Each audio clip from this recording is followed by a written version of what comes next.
shade. Practice smiles and conversation. Oh, repeat the dialogue. But it only reminds me that I weigh it up.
Just a blank space, an assumption.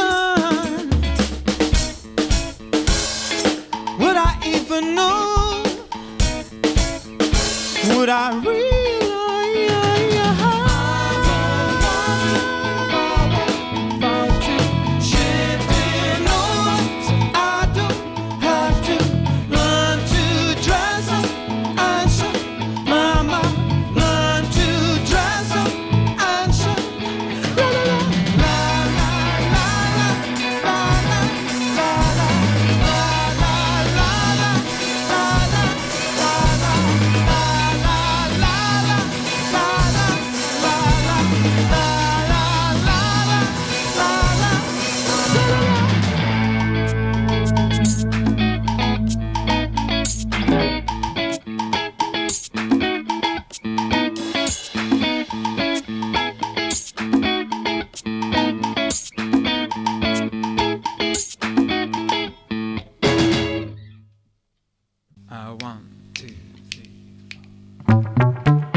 Maybe I'll meet you at a show or on the street. Maybe we have mutual friends I've hardly seen since school. But I swerve and dodge, oh, to avoid complication of starting from the top.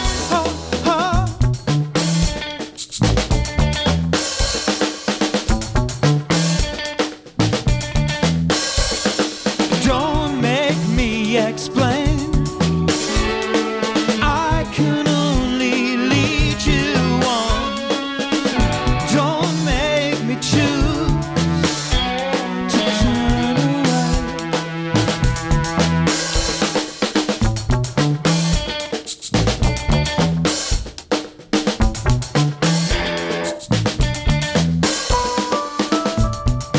It's not that I don't wanna know. You know I'm not like that. It's not that I don't want you to understand. But wherever we are, however much we share, I feel the distance growing more and more and more.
jean jacket and hat, hoping you'd wait some time on me. In between smiles and arms of love dancing.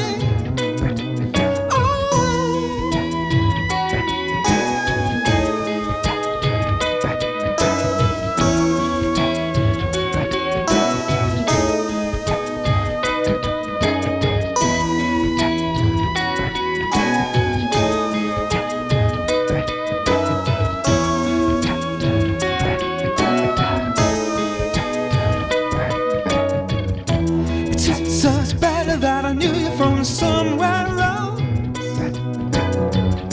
A tower of books instead of my improper balance. But your kiss and your number, lipstick on sweet paper, transcends bleeding hats and sticky floors.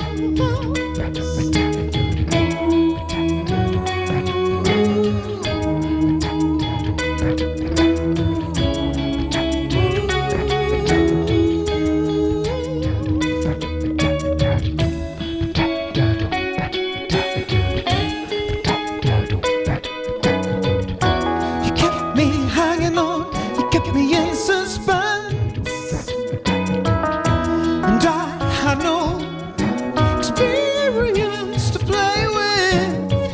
You should know by now I'm incapable of a ruse. You had my open book and my request from empty shelves.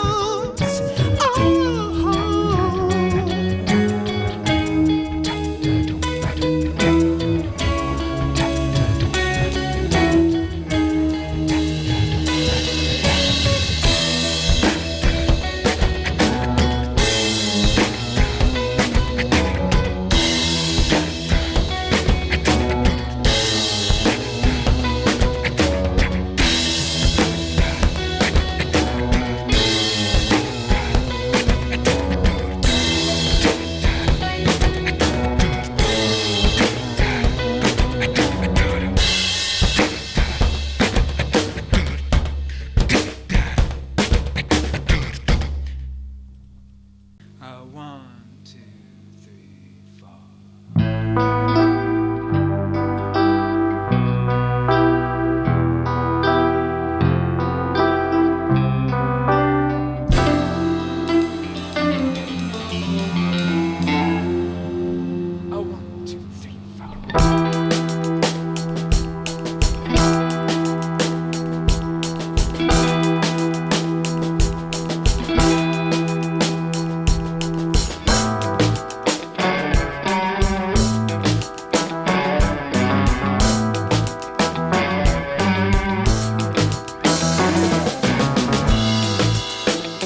Only small words thrown away.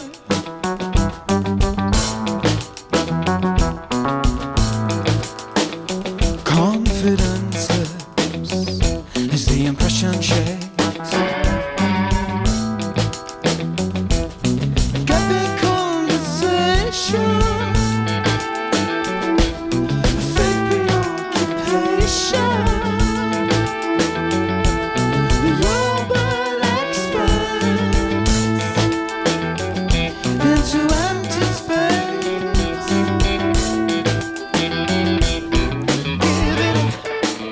Boy, won't you give it up and forget it?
Why don't you give it up? Forget it.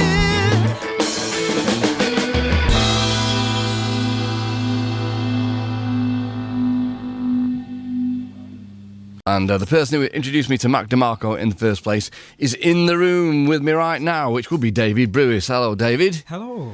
Good to see you again. It's lovely to see you too. I mean, the last times that you came in with us was with Eleanor Friedberger and also Lescott Sportif.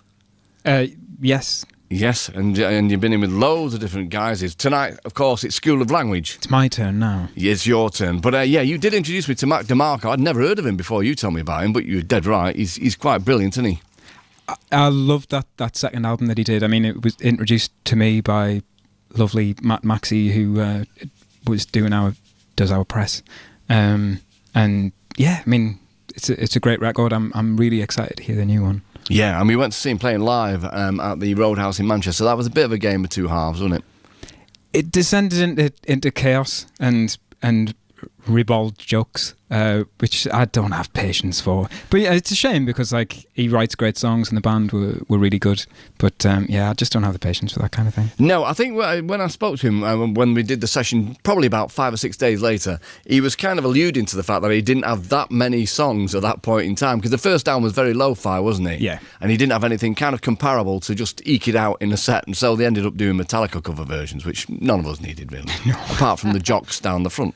But anyway, and I did say game of two halves. It's an elephant in the room. We've just got to get it out of the way to begin with. We have a couple of Mackhams in the room. The Brewis brothers, I know particularly, are supporters of Sunderland.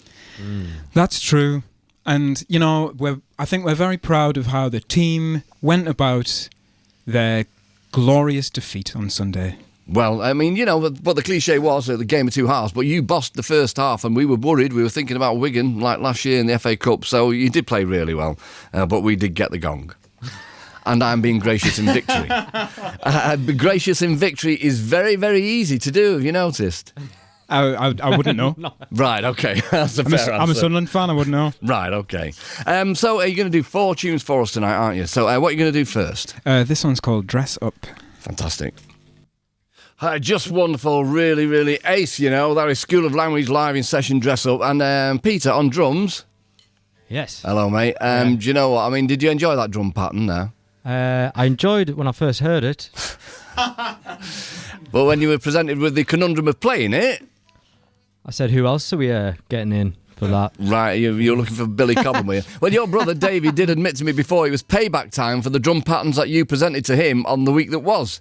Well, two can play that game. Oh, you see, war. Brotherly wars have started. I knew I could tonight. I knew it. OK, School of Language, 3 more tunes for you from the rest of the programme. And, you know, if you had to rehearse more, you could have done loads for Gideon Coe and loads of other people as well, but you didn't, did you? We're just not ready. And you're just not ready. That's fine, but I've got tour dates here. You are doing a tour. It's not going to be a 4-song tour, is it? We've got a whole month to rehearse for that. Of course you have. Excellent stuff. That's a relief. Right, OK, I'll see you in a bit then. I'm Mark Riley here in Salford Media City. Been rejoined by School of Language. Hello. Hello. So, David Brewis, has Brian Ferry been on yet? I haven't heard from him yet. You've not heard from him yet. You just need to explain that we had was it Chris, the London cabbie? If it wasn't Chris, then I apologise. A London cabbie had Brian Ferry in the back of his cab about 2 weeks ago. And they were discussing the fact that there's lots of great music about, but Brian Ferry was just saying that he couldn't find a great English guitarist to take on tour with him to America. So the cabbie suggested either you or David Tattersall from Wave Pictures. It's very kind of him. I don't think I could compete with Dave Tattersall, actually. You can compete with anybody. But what I would say is that he did say, there was a caveat, he did want a cut of the money you were going to get paid, the cabbie, not Brian Ferry. Sounds all right. Well, that's all right. Good. OK, get your people to talk to his people. We can sort it out, can't we? No bother at all. So there's the School of Language album, which is called Old Fears, and you're going to do another tune from it now. What's this? This is called Distance Between. Great. Oh, magical stuff. There you go, School of Language live in session with Distance Between. So, David, you need to introduce the band, really. It's a supergroup of sorts, isn't it? It's very super. Yeah, and in more ways than one. So if you'd like to tell us who's playing with School of Language and from what bands they've emerged. OK, so over on the keyboards is David Jaff Craig, who plays bass in the Futureheads. Well, certainly. On guitar is Andrew Mitchell of the Hazy Gens, but who we met when he was playing guitar with Thomas White of Electric Soft Parade. All fabulous. On the drums is my brother Peter Brewers of the band Field Music. Hello. And on bass is Andrew Lowther, also of the Field Music Band, but also of the lovely two-piece Rice Milk in Newcastle. Fabulous stuff. Okay, and so could you tell me the album Old Fears? How many different people appeared on that album? Two. Okay, so we know how you work quite often, David. I mean, the School of Language previously was the same kind of scenario, wasn't it? Didn't you just you took a hiatus, as everybody calls it these days, from field music, which you're kind of doing at the same time now, and just disappear and record a load of music on your own? I mean, I do quite like spending time in the studio on my own. Well, at least for a while. I mean, I think if I did it all the time, I'd get pretty bored. But we had such a busy year last year doing all sorts of different projects with loads of different people. It was also quite nice to spend a little bit of time just in the studio on my own, tinkering. Yeah, I mean, you're prolific, we know that, and you're fast as well. I mean, and you seem to be kind of, you don't look at it like that, but I mean, I do, and I know how other bands work, and quite often they do have to wait ages for records to be released by record companies, but you've turned this one around pretty quick, haven't you? I mean, we've got the kind of relationship, fortunately, with Memphis Industries, whereby if we give them, enough warning, then we can minimise the gap between finishing the record and it coming out. So if I say to them, hey, I might get this record finished by Christmas, does that suit you? Then rather than them having like and ah and sort out their diaries, they're really good about just trying to get it out as quickly as possible because they know we get bored. Yeah, you get frustrated, and I know that of old. And so the Old Fears, can you tell me what the Old Fears are? There were all sorts of things. I mean, most of the records kind of looking back at when I was finishing university and around the time I first met my wife, and just what a weirdo I was at the time. So at the time? well, yeah, the other aspect of the album is that, looking at these old fears and realising that some of them are still kind of relevant to some degree. Well, I know that you describe yourself as being quite a shy person, and you are, but yet you lead a band. So, I mean, is this a way that you can express yourself and feel at ease when you've got a guitar in your hand or behind a drum kit? I feel more at ease behind a drum kit at the back of the stage. Do you? Yeah. There's your job going. Okay, well, that was, again, you might have guessed that was Peter, who is on the drums tonight, anyway. And, do you know, we were talking about the album a short while ago, a couple of weeks ago maybe, and the F word came up. Now, we don't need to get this complied. Fergus, stand down. We're talking about funk, aren't we? I think if you're going to deal with this record, then at some point you have to take on the F word. Yeah, I mean, and we are both kind of slightly uncomfortable. We were talking about the fact that, if George Clinton, Bill Clinton as well, actually plays saxophone, doesn't he? Or Bootsy or Prince, then that's all cool, isn't it? But, when you start straying to the kind of the white funk, if you like, how comfortable were you with that when you were making this record? Because it is a very funky record. It's an amazing record. I mean, most of my funk influences probably aren't white, but I obviously level 42.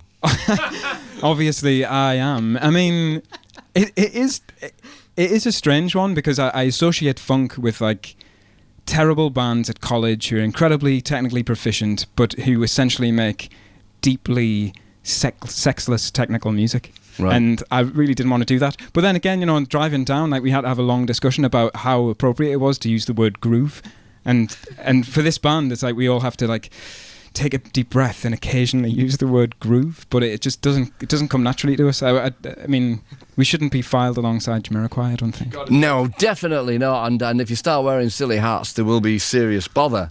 But also, of course, I mean, really, if you're looking at that kind of white funk thing, you need the bass player to wear a boiler suit and have the bass right under the chin. You're not going to do that, are you? He's shaking his head. That's not going to happen, no. I tried. Okay, you're going to do another tune for us now then, School of Language. What's this one? This one's called Suits Us Better. Great. Mark Riley here, and I have got School of Language with me before they disappear back up the road. And you've got a tour lined up, as I say. Now you have just got 4 songs in your canon, but you'll be plundering the first album as well, won't you? See from Shore. Yeah, we will. I actually did a couple of kind of rearrangements of a couple of songs from that. Is that available now? It's out the same time as the album. Ah, right, okay. I didn't know if I had that and I shouldn't have it. Okay, good stuff. You know how it is in show business. I think it's only like a vinyl and download. It's not. It's a weird. It's just a weird thing. Right. Okay. Fair enough. Well, it's a weird and wonderful thing. And so, and are you doing any cover versions? Not yet. No. Maybe we'll do. Should we do some Shalimar? Shalimar. Again. We can work that in. I'll be shouting for it. Don't you worry. Okay, so the tours that you've the tour that you got coming up on the 7th of April, Newcastle, the Cluny. On the 10th, Paris, Point Éphémère. Point Éphémère. Éphémère. I should have known, really. You played at that David Lynch's club, didn't you, in Paris? Ah, oui, yeah. Oh, oui. We're not going to start all that, are we? Really? But the weird thing was when I went to see Metronomy in Paris, I ended up in a pub and with Matt Friedberger, and it was right next door to that club, that fancy club that you went to. It was a bit weird, wasn't it? David Lynch's club. It was very strange indeed. We were like four floors down. It was all kind of matte black and gold.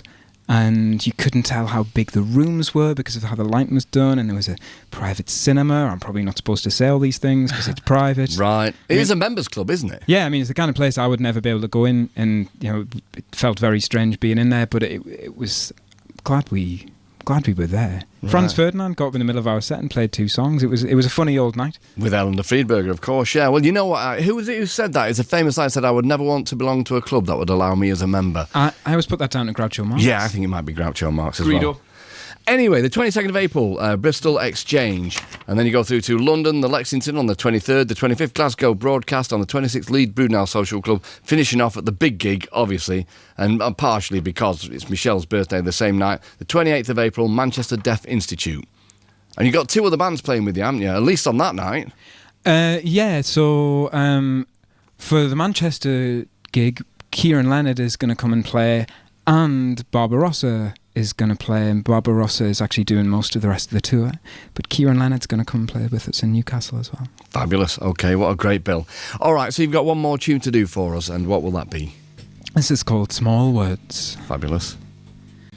Wonderful from top to bottom. There you go. School of Language live in session for the last time tonight, and Small Words. Really great. Thank you so much, fellas. Great to see you. Thanks for having us. And just to let you know, David, that Chris the London Carry's been on. He said, I watched David playing guitar for Eleanor Friedberger at Shepherd's Bush last year. He's a great musician. Tell him for me his performance is payment enough should Brian Ferry come a knocking. Oh, so that's nice. Go. And I think you might even get a free cab ride out of him. You just never know in this game, do you? But yeah, fabulous. Thank you very much, guys. I'll see you in show business. Cheers. Thank you. Yeah. Where should we go now then? Let's go to Micah P. Hinson.